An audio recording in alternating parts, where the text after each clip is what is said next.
இன்றைக்கு தமிழ்நாட்டில் நம்மளுடைய முதலமைச்சர் ஒரு மிகப்பெரிய ஒரு கேலிக்கூத்தை அரங்கேற்றிருக்கிறார். எல்லாரையும் முட்டாளாக்க ஒரு எத்தனைச்சிருக்கிறார்.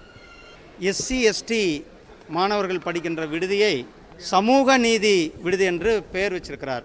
முதல்ல நான் அவரை கேட்குறேன், ஏதாவது ஒரு ஹாஸ்டலை போய் பார்த்துருக்கிறாரா? நான் எஸ்சி கமிஷன் வைஸ் சேர்மனாக இருக்கும் பொழுது ஒவ்வொரு ஹாஸ்டல்லையும் பார்த்துருக்குறேன். அந்த ஹாஸ்டலினுடைய தரங்கள் மிக கேவலமாக இருக்கும், ரொம்ப கொடுமையாக இருக்கும். அது எஸ்சி எஸ்டி ஹாஸ்டலில் ஒரு மாணவர் படிக்கிறான்னா அவன் அதை விட ஒரு கொடுமை வாழ்க்கையில் அனுபவிச்சிருக்கவே முடியாது.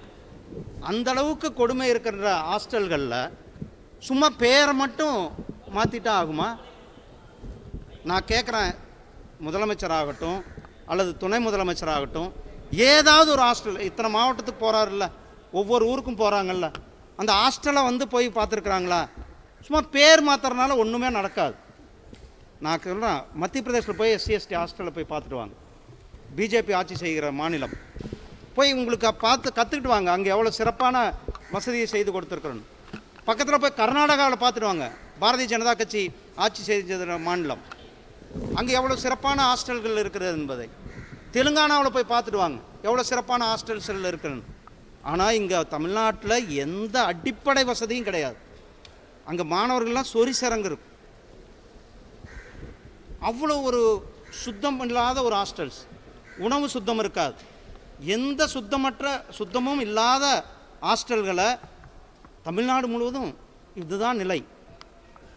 போன வாரம் இங்கே சட்டக்கல்லூரி, சென்னையில் இருக்கிற சட்டக்கல்லூரி மாணவர்கள் ஹாஸ்டல் வசதி சரியில்லைன்ட்டு ரோட்டில் போராட்டம் பண்ணாங்க, நம்மெல்லாம் பார்த்தோம்.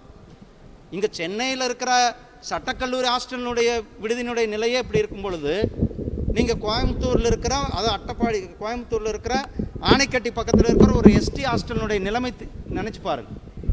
கோயம்புத்தூர் மாவட்டத்தில் ஆனைக்கட்டி பகுதியில் இருக்கிற பழங்குடியின மக்கள் வசிக்கின்ற அந்த ஹாஸ்டலுக்கு நான் போயிருக்கேன். அந்த ஹாஸ்டலில் ஒரு வசதியும் கிடையாது. அந்த வார்டன் மட்டும் சுகமாக இருப்பார் அங்கே, அவ்வளோதான்.